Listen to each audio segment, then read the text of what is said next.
The United Nations has long recognized that effective and accountable security institutions are really at the core of a number of different activities that the UN undertakes. So it's important for early withdrawal of peacekeeping operations.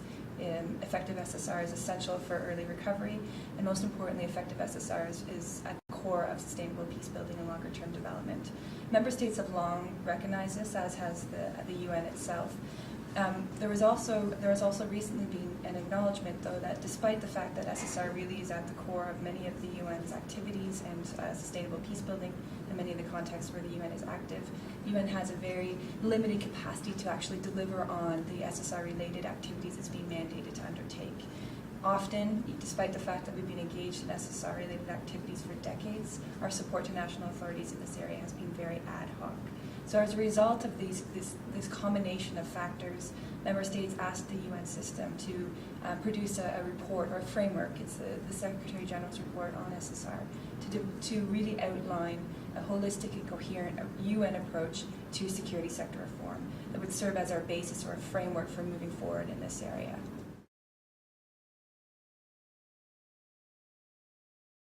There are a number of funds, agencies, programs, or departments in the UN system that play a really important role in security sector reform, often at different phases of the conflict cycle. For example, there's Department of Political Affairs, DPA, which plays a really important role in ensuring that SSR provisions are built into peace processes at the very beginning of a peacemaking process, as well as throughout their special political missions. There's UNDP, the United Nations Development Program, which provides assistance to national authorities in the area of oversight and management, as well as a variety of other areas. It also takes a very much a longer-term perspective on how to support national authorities throughout the entire peace-building process.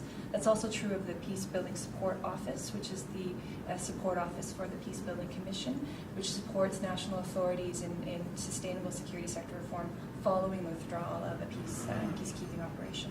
Of course, there's Department of Peacekeeping Operations, DPKO, which plays a role in security sector reform in a variety of different areas, in defense sector reform, in corrections, in policing, and other areas. There's UNIFEM, which plays a critical role in ensuring that the gender dimensions of security sector reform are taken into account across the spectrum of UN engagement. Okay. There's UNICEF, which does the same with children and children's rights. So there are a whole range of different UN agencies, funds and programs who are undertaking SSR, and they are all part of the Security Sector Reform Task Force. In terms of the type of support that we provide in a mission context, this varies. I can give you a couple of specific examples. In Burundi, the integrated mission BNUP has been providing support to national authorities in the area of SSR for quite some time. Specifically, BNUP recently provided support to national authorities to develop a National Security Council, which will serve as sort of an overarching body within the Burundian government to develop a national security plan, which is something at this point in time that's missing in Burundi. Burundi has very clear subsectoral plans, but there's no overarching. So when I say subsectoral, I mean for its military, for its police, and soon for its intelligence services, but there's actually no overarching national security plan. So the fact that national authorities have decided, with support from BNUP, to develop a National Security Council and a plan is quite an important step forward for security sector reform in Burundi. That's an example of BNUP's support. Yeah. The most important body that the UN has established in this area is called it's a UN Interagency Security Sector Reform Task Force. This was developed by the Secretary General's Policy Committee in early 2007. The task force is a really critical body because what it does is brings together both at the working level and at the principles level all of the key funds, agencies, programs, and departments in the UN system that have anything to do with security sector reform. And this task force meets regularly. Very regularly at the working level and about 4 or 5 times a year at the principles level. And what it means is that we as a system come together, we talk about the work that we're doing in the area of security sector reform, and we try to the extent possible to build a coherent approach to our work in this area. And we keep each other informed. It's actually a very effective mechanism of information sharing, which otherwise would probably not exist in the UN system at headquarters, to be frank. The operational arm, in large part, of the Security Sector Reform Task Force is a Security Sector Reform team. And I'm a member of that team. There's 5 professionals in that team. We're headed by Dr. Adi Abel. who's our chief. We're located in the Office of Rule of Law and Security Institutions under Assistant Secretary General Dmitry Titov. That team is, while it's located in Orolzi, in DPKO, we actually very much serve the entire UN system, despite the fact that we're hosted by DPKO. Within that team, there are very specific sets of expertise. I mean, this was crafted, an architecture that was crafted in response to the needs that had been identified by member states and other elements of the UN system in the area of security sector reform. We have, for example, specific expertise in defense sector reform through a seconded military officer from Uruguay. We have expertise in coordination. We have expertise in civil administration, expertise in policy and research. So we're really trying to broaden our capacity to support not only UN actors, but also member states in this emerging area. For us, it's important to remember that member states requested that the Secretary General produce a report on security sector reform, and part of the reason that was so important was because how to define security sector reform. But in the meantime, we have developed these working definitions. Yeah. So you have a definition of security, we have a definition of security sector reform, we've outlined the objectives of security sector reform, we've looked at the fundamental principles that support our particular position on our role in security sector reform, and there are 10 of those. And we look at the potential normative and operational roles that the UN can play in security sector reform on the basis of lessons that we've learned from our experiences elsewhere. One other really key element of that report is the importance that the UN system attaches to building workable partnerships with a variety of different member states and their organizations. Notably, of course, the African Union, which is really building its capacity in this area, but other regional organizations as well.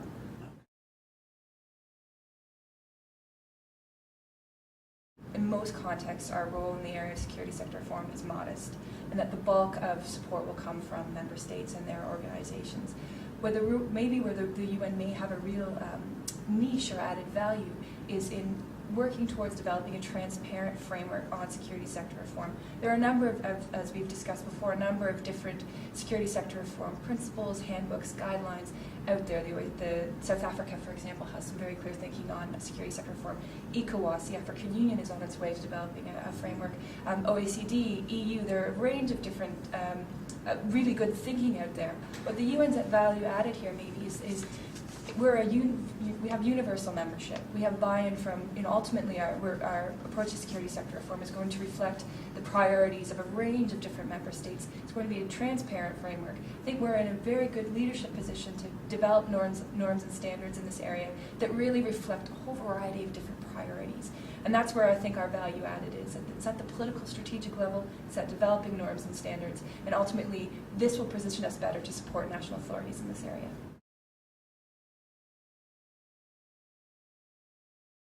And I think that's very important to stress that ultimately we need to draw on the expertise existing in this area because we're a small team. I think the role of civil society is really important to us. Maybe on a more technical level, the work that our team is doing in support of the Security Sector Reform Task Force has a number of different elements to it, including the development of technical guidance, development of best practices and lessons learned, development of a human resource roster, and a range of other different initiatives. I think in the development of these tools, we really need to draw on the type of research that I know a number of different organizations, both in the global south and in the north, are doing in this area. There's a lot of opportunity to input that research into the development of our guidance, for example, guidance on national ownership, or thinking through how we ensure a broad and inclusive participatory national dialogue around security sector reform at the very early stages of a transition process. These are experiences that we really can draw on as an organization, build into the tools that will essentially guide the organization in this area over time.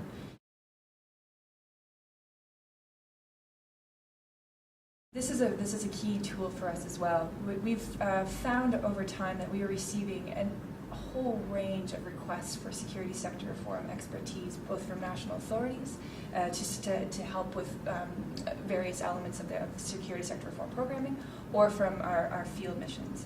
And what we haven't been able to do in the past is consistently and coherent and consistently provide that expertise. So what we were doing is developing a senior SSR roster which will be comprised of about, we're hoping about 50 vetted SSR experts in about 21 different areas of SSR expertise.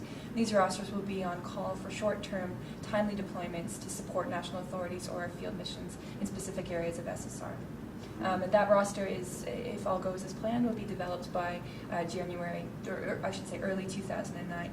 We've already asked member states to give us SSR experts. We're working with ISAT. We'll be working to ensure that there's not a duplication of other rosters that are existing out there at the bilateral and multilateral level.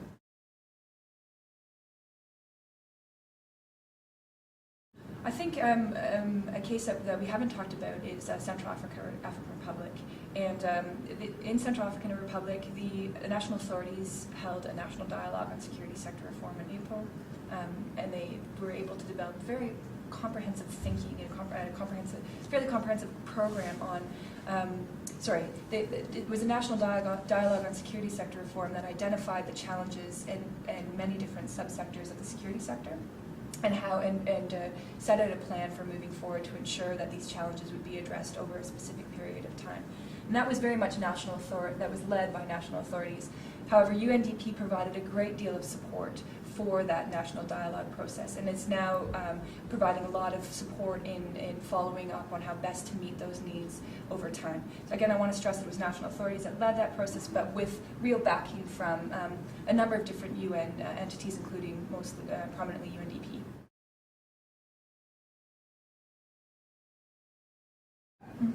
That's an excellent question, and this is a critical issue for the UN system. How do we ensure that these processes are nationally led and nationally owned? It's very much at the core of what we're doing. I wanted to stress again that I think our view is that member states and their organizations will really continue to provide the majority of support in the area of security sector reform. Where the UN may be uniquely positioned is working with national authorities to help facilitate the national visioning process around security sector reform. So helping to facilitate some of the bigger overarching elements of comprehensive security sector reform: a needs assessment, a threat assessment, strategic planning, a national security policy, and a program for implementation. We can provide the brain power, we can provide the technical expertise in that area. Ultimately, it's national authorities who will provide us with the vision, but we can work together as partners in setting out a sustainable plan for security sector reform.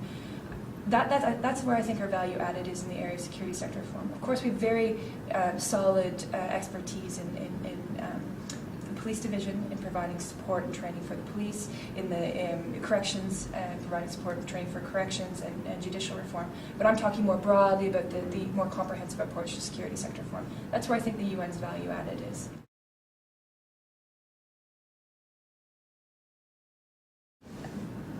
I think in 10 years' time, ultimately I think the UN will have developed internationally accepted norms and standards in the area of security sector reform.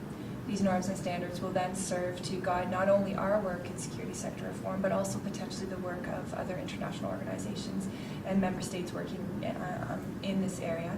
I'll add to that. So I see this sort of broader overarching contribution that the UN can make to a transit framework, one that is not conceived as being donor-driven, one that is not sort of regionally specific, but rather one that really addresses the needs of all of our membership. I think that would be, if we could do that over the next few years, we'd be very well positioned to, I think, really support national authorities in this area. But I also see the UN having a much clearer understanding of what security sector reform means, which means that when we are mandated to undertake security sector